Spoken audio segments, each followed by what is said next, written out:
Documents say he was drunk, underage, and caused so much trouble in a flight that he had to be restrained by flight attendants. That's what happened to a Maui man who was on a flight from London to Los Angeles.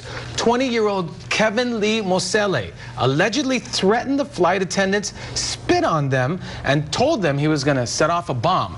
Officials say it's an increasing problem, and we wanted to know how airlines are dealing with it. Manolo Morales got some answers. Manolo? Justin and Kathy, a criminal indictment says Mosele had been drinking before he got on the plane and also snuck on a bottle of wine. So a 10-hour flight turned out to be a nightmare for the flight crew and some of the passengers. Court documents say Mosele was on a British Airways flight on Monday when passengers complained that he was being disruptive. That's when flight attendants repeatedly warned him about his loud behavior. At one point, even the captain of the plane came out and warned Mosele that he would be dropped off at Iceland if he continued to be loud. According to the criminal complaint filed in U.S. District Court, it appears that Mr. Mosele was quite intoxicated when he was making these threats, which may explain some of his actions. But Mosele continued to cause trouble on the flight. The complaint says Mosele also threatened to open the plane door, swore at the flight attendants, and made bomb threats. Court records say it took 4 flight attendants to restrain and handcuff Mosele. That's when he allegedly told them, "I'm going to kill you."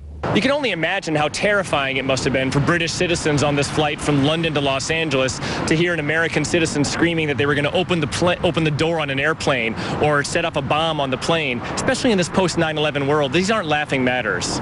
Simon says in these cases of unruly passengers on a plane, alcohol is usually the common denominator. We asked Hawaiian Airlines what their policy is preventing passengers from getting drunk on a flight and causing trouble.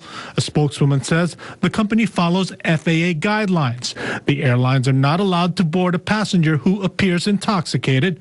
Airlines are not allowed to overserve passengers, and passengers are not allowed to bring their own alcohol in and drink them. As to how a 20-year-old was able to bring a bottle of wine on the plane. You don't have to be James Bond to acquire alcohol at age 20, so it's not shocking to me that someone who's age 20 may have actually drank too much and used some very, very poor judgment. Mosele was charged with interfering with a flight crew, which carries a maximum 20-year sentence. He was released on a $10,000 bond and is scheduled for a court hearing in L.A. on August 4th. We will let you know what happens at that hearing. Manolo Morales, KHON 2 News.